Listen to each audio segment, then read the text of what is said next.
Täna olen Saku staadioni juures, kus toimub Saku laste mitmevõistlus. Ja võib küsida, kas see sporditeema üldse läheb hästi kokku kiriku teemadega või näiteks tänase teemaga, mis on meie ligimene. Ja mina arvan, et läheb ikka hästi kokku. Kuidagi asendab või võiks asendada spordi liikumine sõdasid. Niimoodi on mõeldud olümpia liikumises vähemalt, et saab rahulikult võistelda teiste riikide esindajatega ja et see kuidagi asendab sõdasid. Kui me loeme ajalugu, loeme sellest, kui palju sõdasid tegelikult on olnud ja ka Vanas Testamendis loeme, et israeliitid ja filistid, kes tegelikult on palestiinlased, et kuidas nemad iga-aastaselt umbes läksid sõtta. Räägiti isegi sõtta minemise ajast, mis tähendab seda, et aasta sees oli selline kindel aeg, kus mindi sõtta. Ja ma arvan, et siin täidab sport üht tähtsat rolli.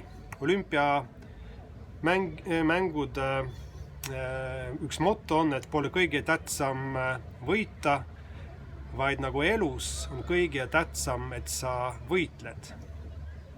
Mulle meeldib ka üle-eelmise paavsti Johannes Pauli teine sõna, kus ta ütles seda, et kõikidest mitte vajalikutest asjadest on kõige tähtsam jalgpall.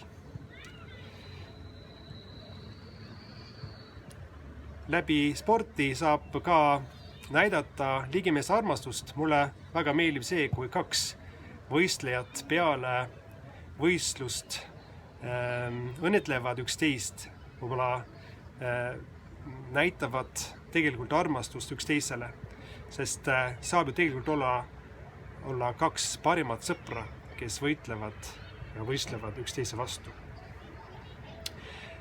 Igal pool maailmas leiad ligimeeste armastust, väiksemal või suuremal määral.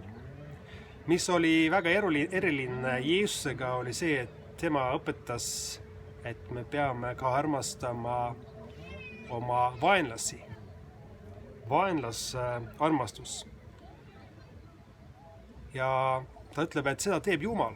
Jumal armastab isegi neid, kes vihkavad teda. Jeesus viitab sellele, et Jumal laseb ju oma päikest tõusta kurjade ja heade inimeste üle ja ta laseb ka vihma sadama heade ja halvade inimeste üle. Just nagu Jumala armastus kehtib kõikide inimeste kohta, siis oleme meie, kristlased, ka kutsutud armastada mitte ainult oma ligimest, mitte ainult oma perekonda, oma gruppi, oma klassivendasid, vaid tegelikult isegi oma vaenlasi. Seda armastust saab anda vaid Jumal. Ja me räägime sellest tänases jutluses meie Jumala teenistusel. Lõpuks üks kirjakoht Pauluselt. Paulus ütleb seda, et oma kõnes tegelikult Ateenas, et me elame ja liigume ja oleme Jumalas. Ka kui me siin spordiplatsil liigume või linnas liigume või kus iganes me liigume, siis tema sees me elame ja liigume ja oleme. Tulgem siis kokku teenistusel ja täname selle eest, et me saame liikuma, olema, elama Jumala sees. Issand, õnnistagu sind ja hoidku sind.